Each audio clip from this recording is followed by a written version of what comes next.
Hi everyone, it's Stu here from 3B, and as promised I said I would do a sort of a comparative review of the S10 Plus compared to my old Note 9, and finally I got my S10 on Friday or S10 Plus on Friday from BT.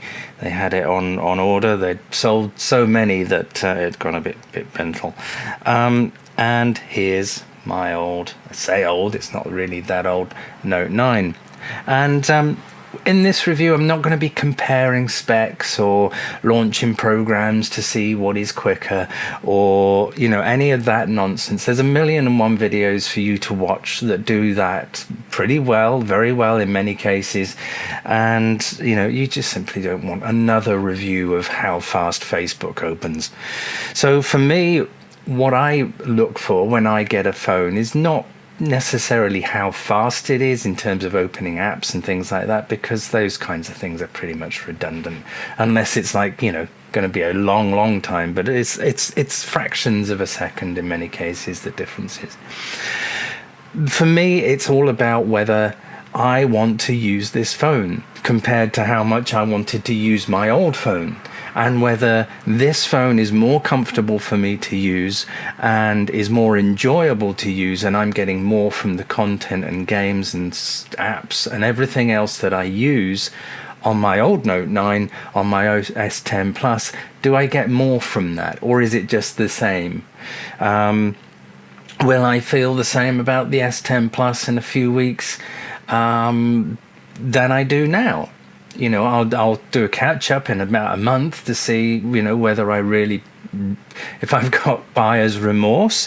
But for now, we'll see. We'll compare the two. We'll put them both on my desk, and I just can't get that up. And we will compare the two, and I'll discuss the things that I found over the last few days from using both of these phones and having a good experience with the Note 9 since it was released. And there's a key thing with the Note 9 that I've noticed since I've had the Note compared to the S10 series or the S series of phones. And so let's get on with it, shall we?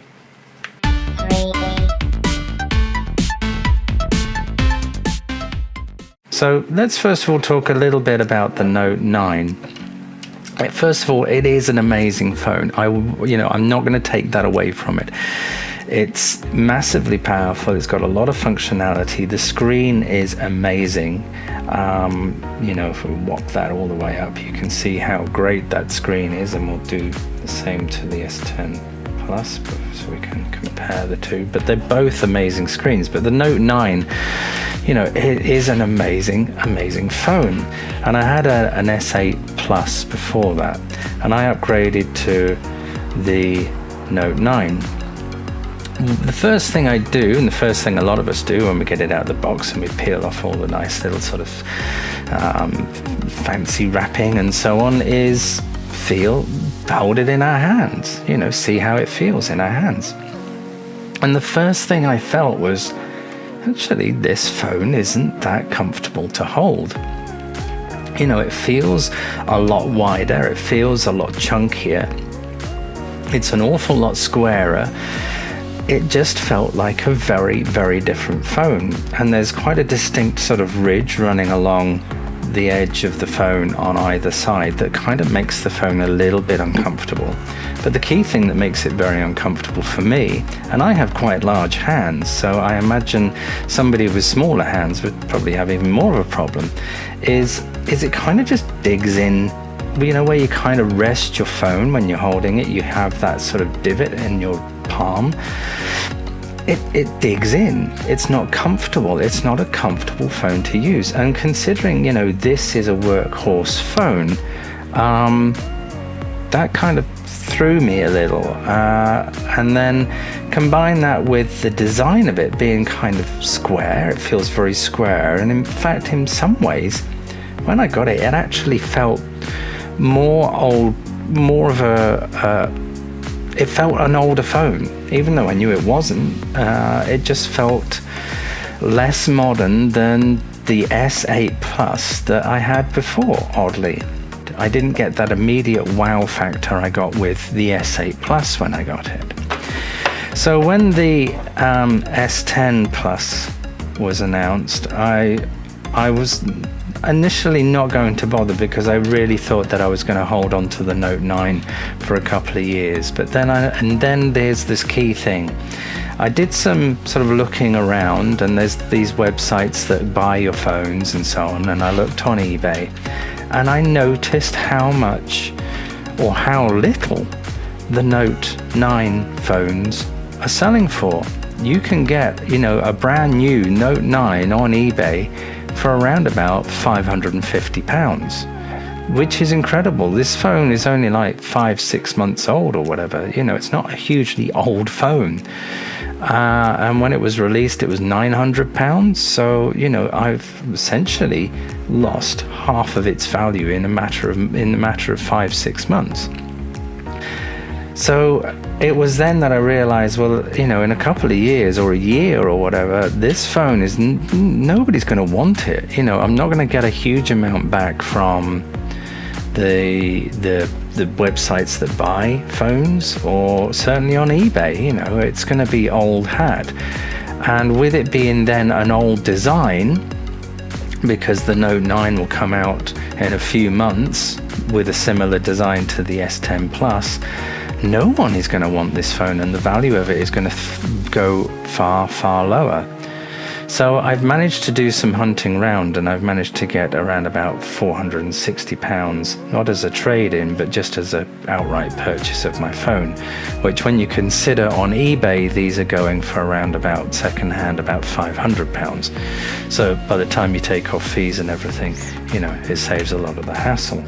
So that's why I decided to upgrade to the S10 Plus. You know, maybe leave it a few months for the Note 10 to come out, and these will be as cheap as chips. And that's why I moved away, because I want to retain as much of the value as I can, get as much I can from it whilst I can, and you know, and move to an S10 Plus as soon as I can, with getting, you know, the free earphones, earbuds as well. So the key thing I noticed about getting when I got the S10 was that as soon as I opened it and I took everything off and I held it in my hand, it was like, this feels much better. This feels like, you know, a phone I want to use a lot and I would be happy using. It just feels a lot slimmer. It feels a lot sort of modern. You know, even though the design isn't massively different from the S8 Plus that I had previously, other than the camera and the screen's a bit bigger, it was just a nice return to that feeling of a slightly slimmer feeling phone, and a phone that felt and feels very modern. You know, the S8 Plus felt like a great phone, and I missed that. So the key things for me when sort of looking for when I get a new phone is how much I think I'm going to use it. Is it a phone that I want to use?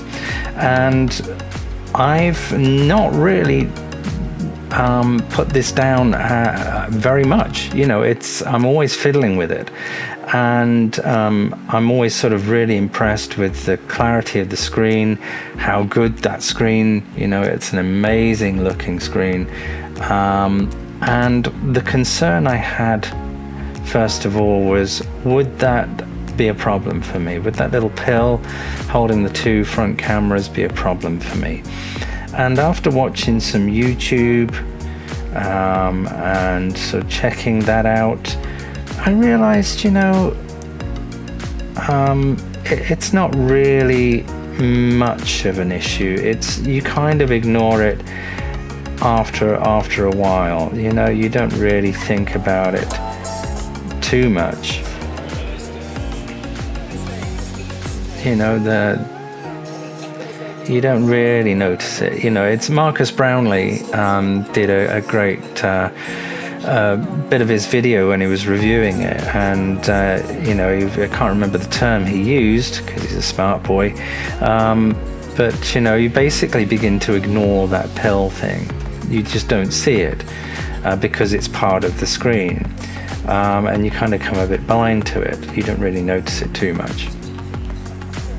So for me, you know, that wasn't a problem, and I was a bit concerned about that to begin with, but after a while, you know, you didn't notice it, and then you just sort of become in awe at the whole sort of expanse of screen real estate you have.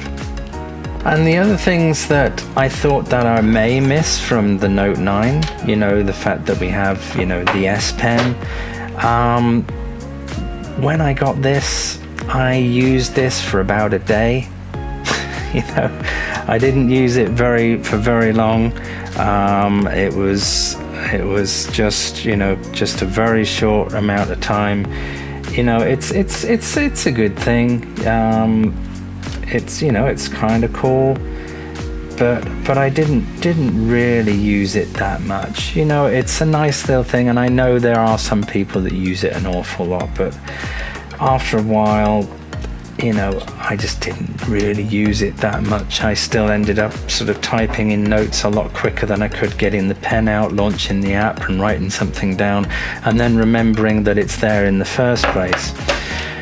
I've always enjoyed the camera on the Note 9. I always thought that it was a great camera, and I've been playing with the S10 Plus camera, and I'm blown away by it, to be honest. I've never used such a great camera or set of cameras on the you know, that has so many lenses, so many options, that looks so good, and you know, is what you know, you really want and hope for in a modern phone. You know, it is such a good camera, and not just, here's the thing, usually you get a bit of a trade-off in terms of the forward-facing cameras, but those are great cameras too. So my final closing thoughts on this are, if you've got a Note 9 and you're not using all the features like me, you know, just simply not using it to its full extent, and you were using it more just like you were using an old previous S series phone, I think now is the time to upgrade from a Note 9 to a S10 Plus. Simply because of the price that you're likely to get for when you trade in or sell your phone on eBay or anything like that. Now is the time you're going to get the most you can expect for that phone, because very soon that price of this phone, the Note 9, is going to crash. And also the design of the S10 Plus is a brand new design. It's a great new screen, and it's going to be around for a couple of years anyway. So by the time it comes to upgrade the S10 Plus, you know, it's going to be time for a brand new phone from Samsung that maybe doesn't have this little pill thing, and it looks a bit more fancier, and the screen covers the entire body. You know, there's no bezel at all. We'll see. But I really feel now is the time to move from a Note 9 to an S10 Plus. And I know I'm not giving any sort of real technical reasons, because there's 1,000,001 reasons, website videos and so on that sort of compare Note 9 to S10 Plus. And sort of technically it's not a huge amount different, but in terms of aesthetics and feel and desirability, and the fact that I would want to continue using this more than I would want to continue using the Note 9, I think that's reason enough. And then there's the financial reason as well, that now is the time to sell your Note 9 and look to upgrade, because this is going to plummet in value very soon indeed. So I hope that helps. I'll do an update in in a month as to whether I still feel the Samsung S10 Plus was a great phone and is a great phone, and I'm using it as much and still feel happy about it, and whether I regret getting rid of this. So let me know your thoughts by clicking on the link below, and you can look on the website and discuss things and more. And don't forget to subscribe and give me a thumbs up. Okay, take care. Have a good week.